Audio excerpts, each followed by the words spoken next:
बाजार इन दिनों गहरी मंदी की मार झेल रहे हैं। बाजारों में रौनक तो दिखाई देती है, लेकिन दुकानों में ग्राहकों की कमी ने व्यापारियों की चिंता बढ़ा दी है। सीजन के इस समय में जहां पहले खूब बिक्री हुआ करती थी, वहीं अब दुकानदार खाली बैठे नजर आ रहे हैं। स्थानीय व्यवसायियों का कहना है कि भीड़ होने के बावजूद ग्राहक खरीदारी के मूड में नहीं है। लोगों की प्राथमिकताएं बदल रही हैं और इसका सबसे बड़ा कारण ऑनलाइन शॉपिंग है। युवा वर्ग खासकर अब अधिकतर जरूरत की चीजें मोबाइल ऐप्स के माध्यम से खरीद रहा है, जिससे बाजारों में ग्राहक कम आते हैं। व्यवसायियों ने यह भी बताया कि जो ग्राहक दुकान तक आते भी हैं, वे पहले ऑनलाइन कीमतों से तुलना करते हैं, जिससे दुकानदारों के लिए प्रतिस्पर्धा और कठिन हो जाती है। हालांकि ऑनलाइन उत्पादों की गुणवत्ता की कोई गारंटी नहीं होती, फिर भी लोग सस्ते दाम के लालच में वहां से खरीदना पसंद करते हैं। उन्होंने कहा कि यदि स्थिति ऐसी ही रही तो छोटे व्यापारियों के लिए अपना कारोबार चलाना मुश्किल हो जाएगा।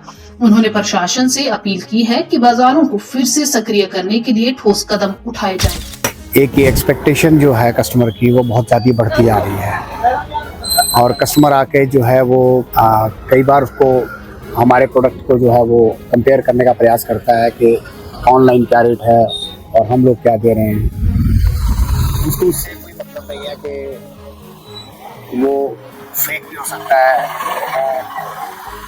इफेक्टिव भी हो सकता है, वो कई चीज़ें हो सकती हैं। और फिर बाज़ार में अगर आता भी है तो बहुत मोल तोल भाव के करने के बाद बहुत कम मार्जिन दुकानदार को देके वो मार्केट से सामान ले आता है।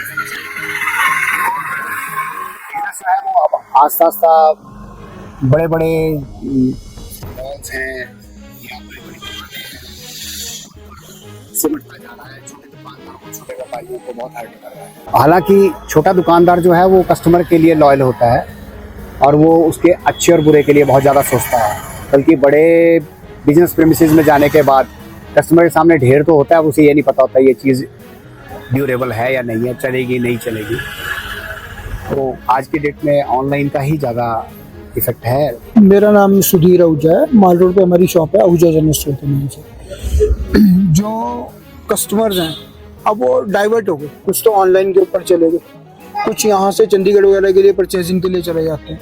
तो मार्केट में अगर देखा जाए तो एक तो कंपटीशन भी बढ़ गया है और दूसरी बात जो काम है वो थोड़ा स्लो है, तो वो पहले वाली तेजी नहीं रही है ना। अब कस्टमर का उतना क्या कहते हैं फुटफॉल है। अब जो कस्टमर जो लिमिटेड आता है ऑनलाइन की वजह से लोग सोचते हैं चलो घर में सामान आ गया खरीद लें। जो हमारी जनरेशन के लोग हैं वो तो फिर भी क्या कहते हैं बाजार से और देख के सामान पसंद करते हैं खरीदना, लेकिन जो यंग जनरेशन है वो सिर्फ फोटो देख के क्या कहते हैं ऑर्डर कर देते हैं और वो घर पे ही मंगाना पसंद करते हैं। कुछ इस तरह की टेंडेंसी हमने यूथ्स में देखी है और वो लोग ये नहीं पढ़ते कि ये फर्स्ट कॉपी है या वो किस तरह का सामान आ रहा है, किस क्वालिटी का है, तो वो उस चीज़ को कंसीडर ही नहीं करते। तो उससे कई बार वो धोखा भी खाते हैं। ऐसा तो है नहीं कि ऑनलाइन सारा सामान अच्छा आता है या ऑनलाइन क्या कहते हैं कोई रेट कम है, आखिरकार वो भी तो मार्जिन लेके ही बेचेंगे, ऐसे कौन बेचेगा, उनके भी खर्चे हैं, उनका भी सब कुछ है। पर यह है कि बाजार में जो दुकानें हैं उनके ऊपर फ़र्क पड़ा हुआ है। तो हम तो ग्राहकों से यही अनुरोध करेंगे कि अपनी लोकल मार्केट से वो सामान खरीदें।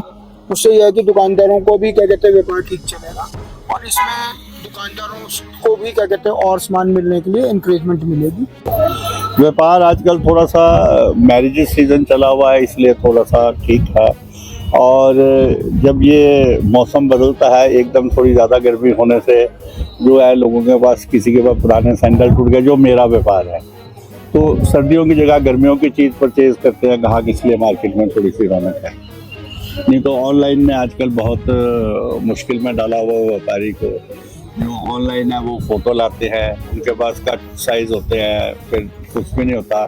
फ़ोटो वो ओरिजिनल की दिखाते हैं, माल लोगों को डुप्लीकेट आता है, कुछ है। इस पर कुछ सरकार को इस पर कुछ अंकुश लगाना चाहिए, मेरा यही ख्याल है।